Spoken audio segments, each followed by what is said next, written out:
Thank you, Reverend Angie. Our speaker today has traveled many miles, and to ignite the knowledge that's within her, she's going to share with us today to ignite that within us. Reverend Wynelle. Thank you, David, and thank you for your invocation. So I got assigned by Reverend Angie and Reverend David to speak on wealth, the teaching of wealth, the meaning of wealth. And I thought, well, that's pretty obvious. You know, you've got a car, you've got money, Jeff Bezos, you have $25 trillion. That's the American definition of wealth. So then I thought, well, I'll go and look in the dictionaries, and I had an old 1970 dictionary. Pictures. I love this. It's this thick, and it had pictures. And it had wealth and wealthy. And then I went to a 2005 because I thought that would be more current. Well, it was, but they both basically said that accumulation of possessions, physical, tangible, gold, property that you could convert into something of value, riches, and then you go and look at wealthy, the state of having wealth, and then it said something about affluence, prosperity, rich. And I thought, our motto here is happy, healthy, wealthy, and wise. And so I was confused because I've had wealth in my lifetime. I certainly wasn't born into it, but I have married 3 quite ambitious men. And one of them was so poor, he had to sell peanuts when he was 8 outside of a factory in South Georgia, so he and his brother could buy a bicycle, and the father had to use it to pay for car repair. So, my heart went out to him. And he, of course, he was the wealthiest one of all. And by the time we were 26, I had a 2-story Tudor house in Atlanta in the area of town that Asa Candler developed. And Asa Candler is the chairman of Coca-Cola. He founded it. And here I had this house. I had a what we called a yard man, which was horrible, but it was a gardener. And then we had a maid, and everything was fine. But it wasn't. I cried every morning. I wasn't happy.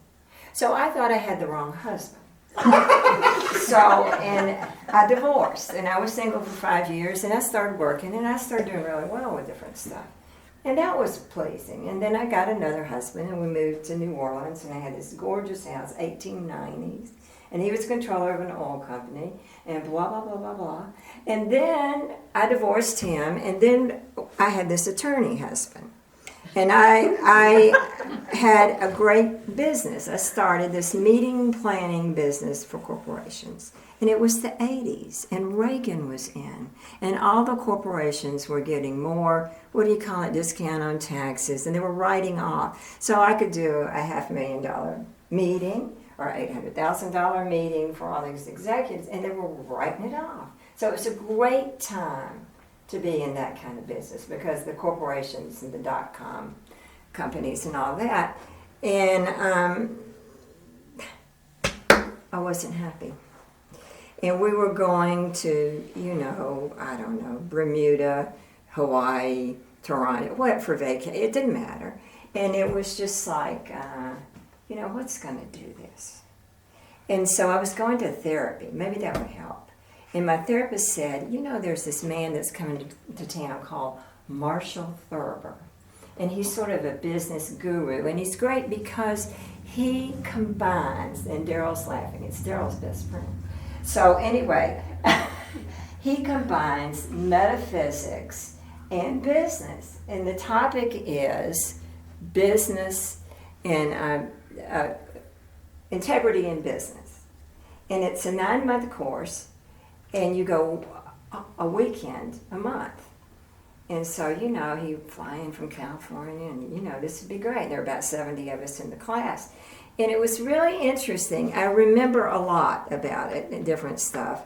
But I particularly remember, and maybe it was the exercise we did the first week. And he had us all close our eyes And we had to look at ourselves in the mirror the way we see ourselves every morning. And so we all did it. Okay. And then he said, all right, now I want you to do the same thing, but I want you to think that you have all the wealth you want. You've got $25 million in the bank, you got the right car in the garage, you're blah, blah, blah. And I want you to, if you got that vision, I want you to hold on that for a minute. And I want to see how you feel. So that went on for about 5 minutes. And nobody said anything. So finally this one guy says, I don't feel anything. And he said, that's right. There's no difference. Money is not going to change you. I never will forget him saying that. And he said, you can have all of it, but you still got to look at the same you in the mirror every day. And I thought, he gets it. I'm not happy. I mean, so it was just kind of an awakening to have somebody in the business world tell you how to negotiate with integrity and at the same time saying, this is something outside you and it has nothing to do with who you really are. So we fast forward. I'm not happy. And happy, healthy, wealthy, and wise. So what gets next? Healthy. I get very sick. I'm totally stressed out. I can't run this business and I have to sell it. Okay, so I sold the business. I'm not healthy. And it's like wealthy. It didn't do anything for me. So why would I see this as something that I really want in my life? So about the same time, I started, since I had some money, I started going to every New Age thing I could. I mean, the 80s was basically the New Age circus, is what some people would call it. And I mean, I was intense in Aspen for 4 days doing express and release work. I had women's and Native American circles. We had moon circles. We did that. I was a licensed massage therapist. I was a rebirther who had gotten initiated in Puerto Rico under the main waterfall. And he touched my third eye. I mean, I could go on. And I made a really good friend who was a gay sexologist in Oakland, Joe. And so every time I get over on that side of the country, he'd say, you can stay with me now, So this was good. And so I spent so much money on all this that whatever I got off the selling the business and the divorce, because I will say to myself, I was ethical with divorce. I never took anything. It's like, you know what, you made, especially in the early, you made most of the money. I don't want to be in the house. and it's like, you can pay me $10,000 or $5,000. And they would all say, gee, you're really nice. But, it was done. It was done for me. And so after all this, and after I'd known everything, and I went to John Bradshaw's, I just did it all. If you want to know about anything, you call me. Okay, so then I had no health insurance. I told, no, you don't have to give me health insurance. Don't worry about that. That's what I'd say to them, the husbands. And so I learned, to me, it was an opening for acupuncture. And there was an old Chinese man in Atlanta who had just come from China, Dr. Liu. And I will never forget him. And I think he saved me because people said, you've got cancer, you've got Epstein-Barr. And that's when I started going to doctors. I kept saying, I'm not going to have a life if I don't do all this. So after the end of this 3 years, and it had been a lot of fun, I had a boyfriend, Marvin. He was a rock and roll guitar player, and he wanted to get married. And I thought, oh my God. And it was like, that's the last thing that I need to do. And I said, Marvin, don't you understand? I can't do it. And he said, well, we've been together for 2 years, and I want to get married, so we're breaking up. Don't break up with me. Don't break up. I need you, I always needed to, if I could just take the right workshop, if I could marry the right man, if I could do this, this would make it happen. And Marvin said, no, I'm out of here. And I went, oh no, what am I going to do? Had $5,000 left. And my daughter was 18, and thank God she didn't want to go to college. And I gave her half of my $5,000. I gave her $2,500. She had her own apartment. You know, she was sharing with a couple of gals, and she was working. Okay, and I took off with my $2,500. Now, there's a famous quote by, who is it? Joseph Campbell. And Joseph Campbell says, if you find yourself on a path and you think it's yours, and you know every step of the way, it's not yours, it's probably somebody else's. Because your step, you make every step of the way. And it was like, light went on. And I thought, that's it. Well, in this new age flurry that I was into, Ram Dass came to town. And so Marvin and I decided we were going to go see Ram Dass, and it was cheap, like, I don't know, $10 each. And he was doing it in all these local churches. And we were on the third row, and we were sitting there, and he had a Buddhist posture, and we were sitting there. And we thought, Holy of Holies, right? And so he starts out his lecture by saying, you know, I read in the newspaper today that there's really quite a problem in this country with cocaine. And you know, looking around, and Marvin, I was lucky, a guitar player had been off drugs for 10 years. And had been drinking for 5. So, and best hands-on healer I've ever been with. But so, we sat there and he said, yeah, he said, and I'm not prissy about drugs. And for those of you that are younger and don't know who Ram Dass was, he was famous in the 60s as a clinical therapist at Harvard and teacher. Dr. Richard Albert was his name. And he ran around with a guy called Timothy Leary. And their big thing was hallucinogenics and LSD. And they got in trouble when they were recommending this to their patients. And then they went to the Harvard Divinity School, and they got all the ministerial students to drop acid. And so they got fired from Harvard. But, I mean, it was one part, and I think they went to California, I don't know. But Ram Dass said he got frustrated with the fact that he wasn't getting any of his spiritual questions solved. It didn't do it for him. So he went to India, and he studied with a guru, and that was a whole story. And they renamed him Baba Ram Dass, which is Servant of God. And so he wrote a famous book in 1971 called Be Here Now. And that's just really, that whole era which I lived through. This was big. So here we are sitting, and so he starts talking about cocaine. And he said, what I don't get is that you can understand the people at the bottom. And there was a big thing about cocaine babies, because the mother was taking cocaine and the babies were coming out addicted. So he said, and you can understand the people at the bottom end that don't even know if they're going to eat every night. And that gives them a little joy. You can understand how they get into it. But he said the statistics are saying that it's the families 1 million plus that are producing more cocaine babies. And so he said, so what does that say? He said, most of all it says that these people are not happy. And he said, and they got the American dream. They got the car, the Tesla, the BMW, the trips, the house, all of this. They have it in spades. And yet they're more in rehab. They're losing their companies. And I was in business in Atlanta, and I saw it. I mean, people were literally putting their companies up their nose. And it was like, and so what's the problem here? And everything. He said, they don't know themselves. They don't know who they are. And they have totally lost their connection to the divine.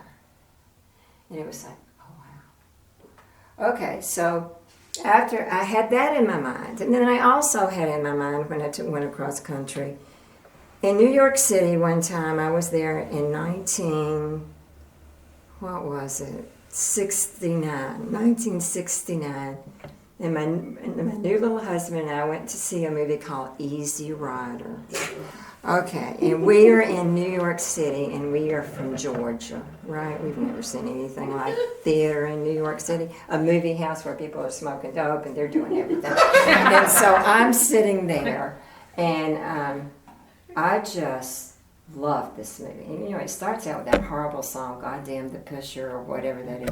But it was their epic trip across country, and I look at this husband that wants to be something in business, and he's trying so hard, and that's why we're here. His company has taken him, and we're staying in New York City.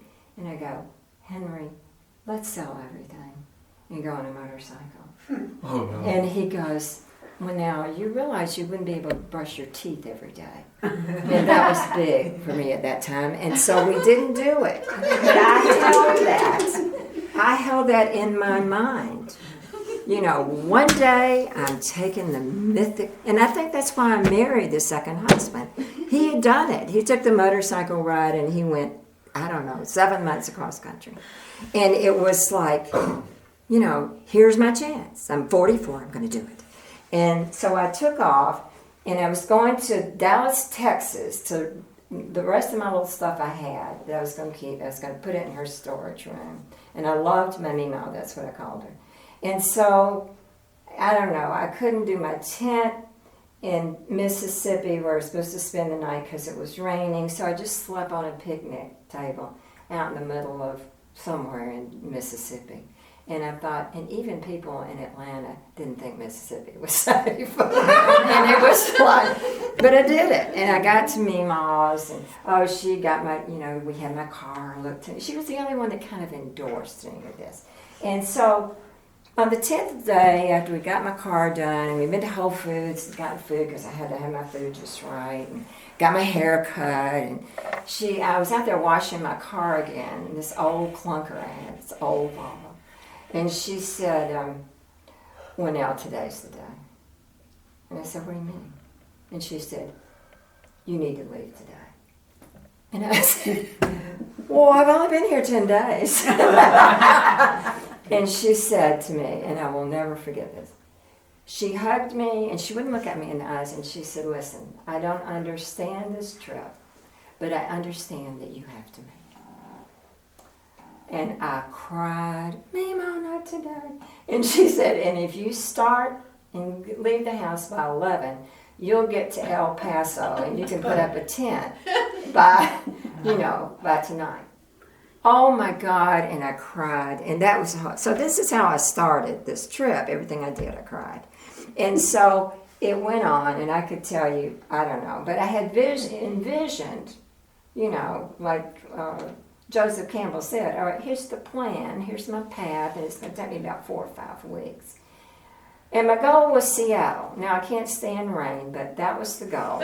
And I had studied with Gabrielle Roth and Emily Conrad in New York and all this period of time. And I was doing a workshop called Moon Dance. And there was a moon dance, not a moon dance, but a dance kind of therapist in Seattle, I'd heard of that. So I was going to Seattle. Okay, so about 5 months later, and I've been sleeping on picnic tables and lots of things, because I had $2,500, but the car broke down. Okay, and then I had to stop in this little town called Tucson, because 2 cavities fell out, and somebody had to fix those. And so I thought, well, this is a nice town. Mimo said Tucson was a nice town. So anyway, but I'm going, and 5 months later, I pull into Olympia, Washington, and I have $12. And I'm standing there, and I think, okay, I've got some food in the cooler. I have my little cooler, and I've got some fruit. And I said, so $12, you can still stay in a hostel for about 10, and so I'll find the hostel. And so I did. You know, I stopped this lady on the corner, and I said, tell me where the hostel is. And she looks at me, and she says, honey, the women's shelter is right over there. And that's the first time it really hit me in the face. And I thought, you don't understand. I used to have my own business, and I used to go to Bermuda for it. And I thought, she doesn't care. She doesn't care. Why should she? So then I go back, I find a payphone, and I call Marvin, right, the ex-boyfriend. And he goes, well, now, how's it going? It's been 5 or 6 months. He said, well, how are you? Oh, I'm fine, and I've met the nicest lady, and she wants to get married. And I thought, if he had said, come on home, I'll pay the ticket. I mean, I have thanked him personally for not, I would have gone back because I didn't know what I was doing. And so I said, okay. So I thought, and so because I had all these women's circles and we had these friends and people had given me numbers to call. If you get here, do this. If you get here, do. Well, believe it or not, I had 3 numbers for Olympia, Washington, which was weird. And I think that's really weird. One guy had heard Marvin. The therapist knew a therapist there. Anyway, I called one of these people, and it was the guy who had heard us and heard him play, and I said, well, now you finally made your trip. I said, yeah. And he said, well, you want to get together? I said, yeah. And he said, I'm going fishing, and I'll be back tomorrow afternoon. I said, okay. And he said, hey, if you don't have a place to stay, I have a 4-bedroom house. Why don't you come stay with me? I said, okay. So I thought, so where am I going to sleep? I can't sleep in my car in this downtown thing. So I went to the cheesiest motels I could find. And I thought, come across, I couldn't pay 40, but I could pay 25 a lot of times. And I found one for 20, and it looked fairly decent. And I knew I had 12, and I thought maybe worst comes to worst, I can tell him I have 12. And he'll take me. But I didn't. For some reason, I got out that credit card that was, it only had $1,200 on it, but it's maxed. And so I said, here's my credit card. And he ran it, and it was fine. Now, I don't know how that happened, because I tried to run that card, and it happened that night. And it's like, And so I cried all night. I called every girlfriend I knew, because I had to use quarters. There was no cell phones. And if they didn't call you back, you just, called them another day. And they were all talking to me. And so I got up, and I went, and I saw Gary, and I said, Gary, he says, how's Marvin? Gary, Marvin's going to marry somebody else. He said, oh, but that's okay. And I said, and I'm a Democrat, and he was a Republican running for the Port Commission. And I said, and I've started my period. Is that okay? And he said, you can still come. I said, welcome, Wynelle. Which bedroom do you want? And it actually worked out well, because I went to he went to me with Democratic things, and he became more popular in the thing. And his girlfriend moved in, and that's really what he wanted. And so I got set up, and then I'd meet somebody, oh, you want a house sit? And this went on. And I thought, this is amazing. And the first day that I was at Gary's, I went out, and I got 2 waitressing jobs. I haven't waitressed in 26 years. And I didn't know how to make a latte, and I am in, at that point, Olympia, right from Seattle, and there's this brand new company that has all these little kiosks. It's called Starbucks. And so everybody has to, and somebody would do it for me, because the lady who hired me liked me, and she would do this. And I thought, my God, all this is happening. So finally I get all this done, and I get a lady, and I'm running out of people, and this lady offers to take me, that was a friend of a friend. She said, I said, what do you want in fee? And she said, well, what do you want to pay per day? I said, $7. She said, okay. And I said, and if I go out camping, you don't have to pay. I said, okay. And I thought, something is happening here that I didn't have before, and I'm not particularly miserable. And I was doing my 2 jobs. And then one day I came home, and I thought, where am I going? What am I doing? I had this bedroom in our house. It was total taffeta and lace. I couldn't put anything on it. There was no room in the closet, and my suitcase was on the floor, because there's no room to put anything. And whatever you do now, don't get that bedroom dirty. Okay. And she had dolls all there and everything. And at night she would listen to police station reports, and she would tell me about Dale, that had left her for the receptionist. And I thought that was a few months ago. It was 18 years ago. And so I was going nuts. And one day I came home in between, and I said, this is it, God, this is it. And I heard her come in the door. And I thought, oh no, she came home for lunch. She had a accounting job somewhere. And I was crying and I was trying to, She goes, pounds on the door. Wynelle opened that door. And I went, oh no, I'm going to have to, And I said, okay, Joanne, just a minute. She said, open that door right now. She opened the door. She walked in the door. She grabbed me. She put her arms around me like my Mima. And she said, honey, I don't know where you're going, but you're going to get there. You're the strongest little woman I've ever met in my whole life. And don't you worry one bit. And I cried and cried. And it was like God speaking to me. Okay, so that's month 5. I keep going. I go to, all this stuff happened that I could go into. But I began to realize that I was relying on something that was not out there. Not the next guru that was going to tell me to do this or not this. Something in me. And people were taking me in.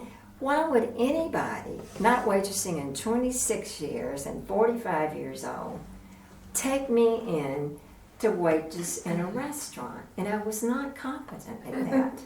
And, it would be real obvious. So I finally stopped in Joseph's house, and I was waitressing 2 jobs again, and he told me, why don't you go down to the Berkeley Psychic Institute and get your aura fluffed, and maybe you'll feel better. And so I went to a thing, and I started in that, and it ended up, I was on my way back to Tucson. I didn't know where to go.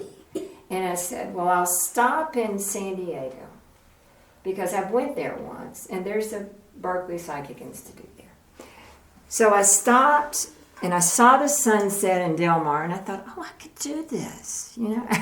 I had $780 to my name, and I said, oh, I could do this. And I went by the Berkeley Psychic Institute, and the woman said, you made it. We've been watching you. We thought you'd be here by yesterday, but you made it today. Welcome. And I started taking classes, and I started working 2 jobs, and it just happened. And I developed a new life. And what I realized was something, too, that Marshall Thurber happened to say, and I think it's on his website. Truth believed in is a belief. Truth experienced is truth. And that's what I had to do to realize that I had something within. So the other day I'm running and I went, that's it. Wealth is an inside job. You're born with it. You come in without anything, and you have the ability to create anything. It's in here, all-knowing which art within us. Hallowed be thy am. And it says down here, I am the light of the living God, and therefore I am free and all-knowing. It doesn't mean God's over here somewhere and we call God in. This is the air we breathe. This is life force. If we don't breathe this, we die. That air is in us. So the living life force is in us all the time. And I just put myself in a situation where I couldn't count on anything outside of myself. And I had to go with it. And it's like, what can I say? It's made all the difference. What's that poem about the road less taken, and that's made all the difference. And I just want to say to people, yes, there is a dividend, within us. We have a treasure that's a treasure trove. And our whole job is just to retrieve it. I think Joseph Campbell was the one that said, too, where you stumble is where the treasure is. Because everybody goes for plan A. This is what's happening, and this is what's not. But it's B. It's always plan B. And it's like you learn that you can manage. Oh, because the clincher was, when I was in Seattle, when I was in Olympia, I called my parents. Okay, here I am grown. They're in their late 60s. And I call them and I say, I need some money. And then they think, what? She's had her own pen. My mother says, honey, don't worry. Your birthday's in 2 weeks. And they give everybody $25 for the birthday. You'll get your $25. Just let me know where you are. Have fun. Bye-bye. So it was like the ultimate test. But it wasn't. It's like when I was in Egypt and you went to see that they had temples and they had tombs. On one side of the river was temples, on the other side was tombs.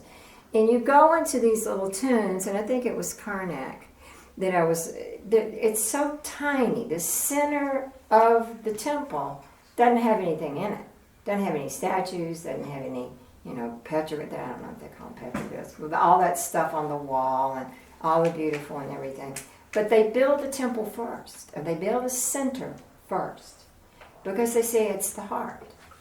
And you have to start with the heart. And then they build walls around it, and they keep going, and Karnak was the biggest one. And it's like, you go in there, and it's just nothing but pure, unadulterated energy. It's amazing. And it's like, that's how it should be with us. But our society doesn't really, believe in endorsing that we start with us first. It's like what society should do, what our parents, blah, blah, blah. And so what happened is at the end of all this, and I thought about this, I went back to the dictionary, to wealth. And I said, there's got to be something in here. And I looked at all 4 references, and I don't know what you call it, but it's the little words, that the words come from, and it says Old English or Welsh or French, and this is that. So the root word of wealth and wealthy is welfare. And I thought, oh, that's so funny, because in our society, if you talk about welfare or being on welfare, but it's like you're born with welfare.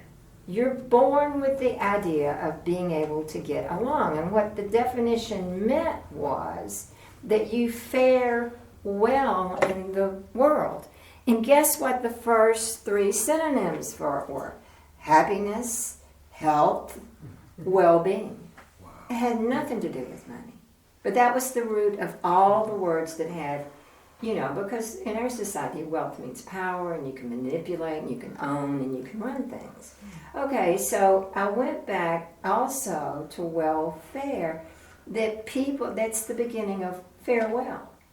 That people in Ireland used to say, God be with you and fare well. In other words, do well in your world. And it did say prosperity, but it said it's the ability to do well in the world you operate in. And I thought, that's it. It's all an inside job. It really is. And it's like transformation is not so much about improving ourselves, but receiving ourselves. In every situation that allows you to open up to what you are and the strength you are and who you are, builds your confidence, and you end up learning that, guess what? You're sacred too. And I'll leave that with you.